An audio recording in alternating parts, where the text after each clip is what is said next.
You know that's the motto. Drop a few bills and pop a few champagne bottles. Throwing that money like you just won the lotto. We've been up all damn summer, making that bread and butter. Tell me did I just stutter? That's the motto. Drop a few bills and pop a few champagne bottles. Throwing that money like you just won the lotto. We've been up all damn summer, making that bread and butter. Tell me did I just stutter? That's the motto. You know that's the motto. Drop a few bills and pop a few champagne bottles. Throwing that money like you just won the lotto. We've been up all damn summer, making that bread and butter. Tell me did I just stutter? What's going on, traders? Welcome to my stream. Today's Sunday. We got the beginning of 2025 going up upon us.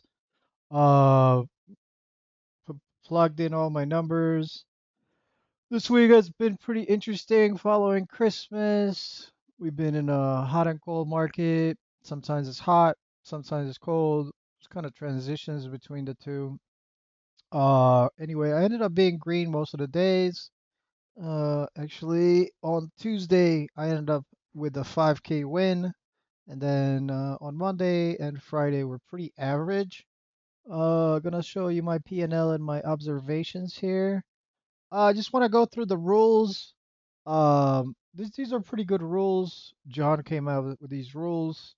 Anybody starting out, just basic finance news. A lot of you guys don't have financial literacy or are pretty much winging it most of the time. So these are John's rules. I ended up saving them and decided to do a slide. The rules of trading. Anyway, so I'm gonna summarize from 1 to 11. I'm gonna read them off. Don't First off, never put in more money in any play than you're willing to lose. That's good. Always take money out when you have a big win, ACH transfer or wire. Try to fit trading in your life and don't try to make trading your life. Number 4, cherry pick your plays like a chicken counting his eggs. Number 5, sometimes the best position is being cash and taking a break. Uh, Number 6, taking breaks along the way and recharge if you burn out in front of the computer. You want to appreciate the big movers. Number 7, don't trade print money. Set up a paper trade account.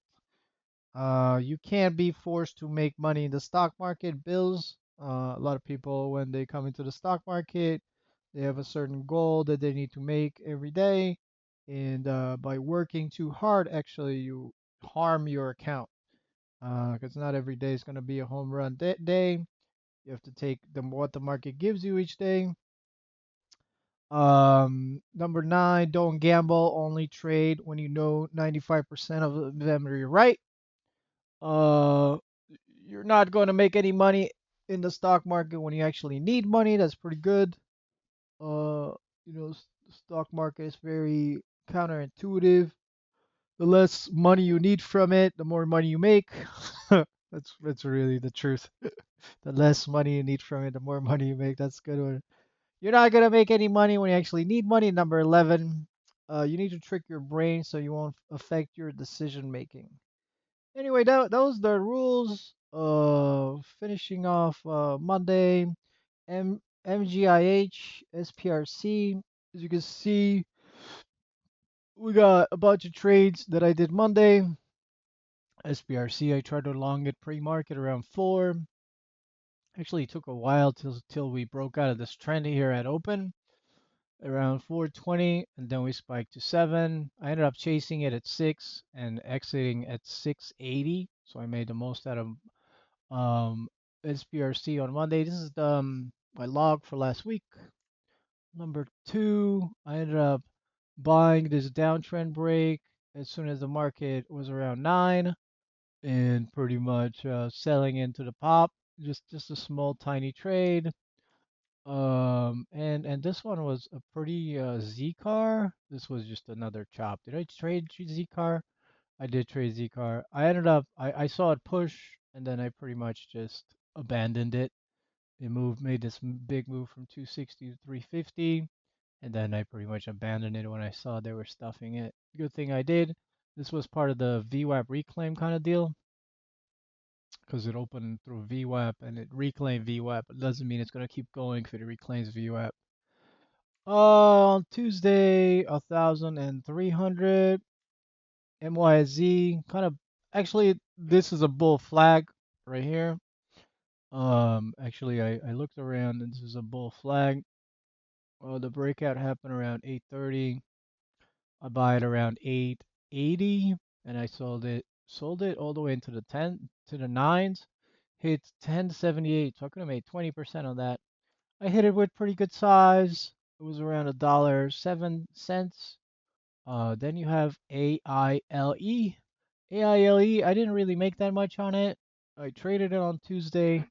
Actually, this was on Tuesday. No, that was on Friday. I'm sorry. You gotta look at the date here on top. So this was on Friday. Ended up buying around 35, getting stopped out, and then actually bought it small, and it looked about to crash right at the open over here, and then we ripped back up to about 85. That was on Friday. So Friday I had two big movers, AILE and MYSE. I haven't been shorting this week because even though the stock market favors shorting now, I haven't really been shorting. But you can see that MYZ sold off.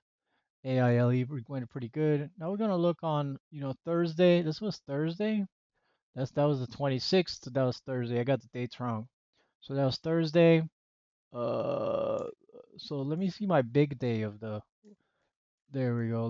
This is the big day. So JTI, I made a bunch of money on JTI. 824. There's Bayos right there. That's 8, 12, 24. So Bayos. So what happened is where's JTI? There's JTI. JTI was pretty simple. Actually, I was buying it right there and I sold it right at the top. Made 20% of that trade on pretty huge size. I was averaging up on this dip here, and then I pretty much made pretty good bank on JTI. JTI was a big winner. Then it was Hour on Tuesday. You can see Bayos here ran hugely here from, I didn't trade Bayos at all. 3 till about, I don't think this was on the 24th. I think I got the dates wrong because Bayos didn't run that day. Got the dates wrong. So my Tuesday was JTI, and then you had Hour. I traded Hour. Oh, maybe it was. Maybe it was. Maybe it was Hour. I don't know. Maybe I gotta check my data here. No, that was last week. And I'm messing up the dates here. JTI, Hour. Let me see real quick. What am I looking at here? Yeah, that's pretty much it. I think I was trading Hour. Yeah, you're right. You're right. You're right. I was trading Hour. Yeah, you're right. That's what it is. So that's the 24. I traded JTI. I traded Hour. There we go. Hour right here. Yeah, yeah. That was it. That was it. That's correct. That's correct. That's correct. So I traded, taking my stop loss, AMPG, CTGS. Nothing really wrong. I traded pretty well this whole week. Hour was a sympathy play for this ticker, Bayos. Nothing really wrong. I did the past 2 days. I think my P&L came out pretty good. You've been green most of the days. There wasn't really that much momentum this week. I mean, there was momentum the day before, so I kind of felt like a slowdown. So whenever we have a slower down day, I pretty much size down, and as I size down, I pretty much take 10% gain sometimes, and it wasn't really the hottest market of the world. It was more like, if I had to guess it, more like I don't know, 5 out of 10, and then before Christmas was like almost a 10 out of 10. So the intensity of the stock the intensity of the stocks pretty much decreased a bit. But the intensity of the stock pretty much decreased. Anyway, that's my game plan next week.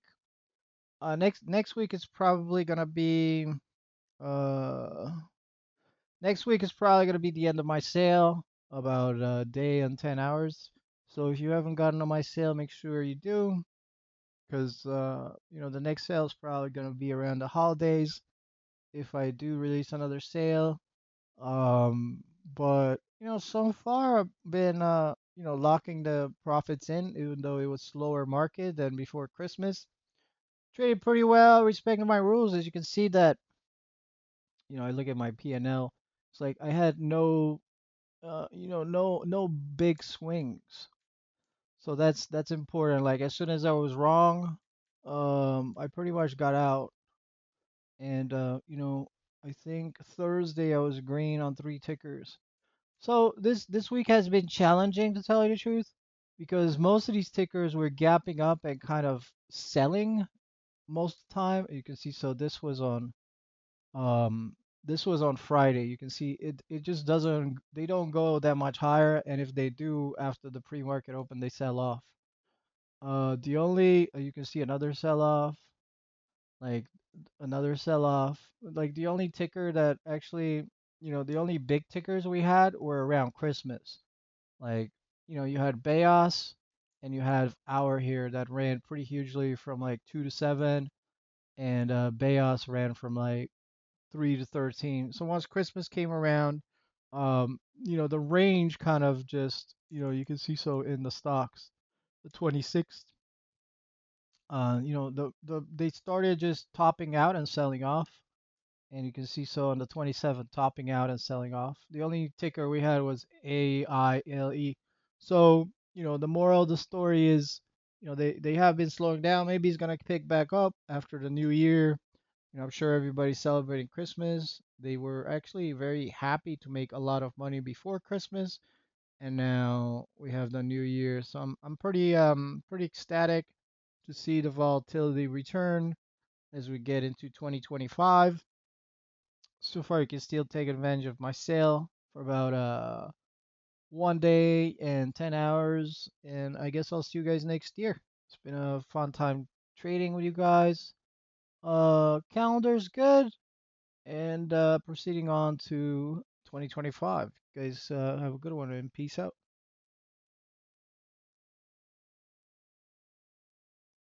You know, that's the motto. Drop a few bills and pop a few champagne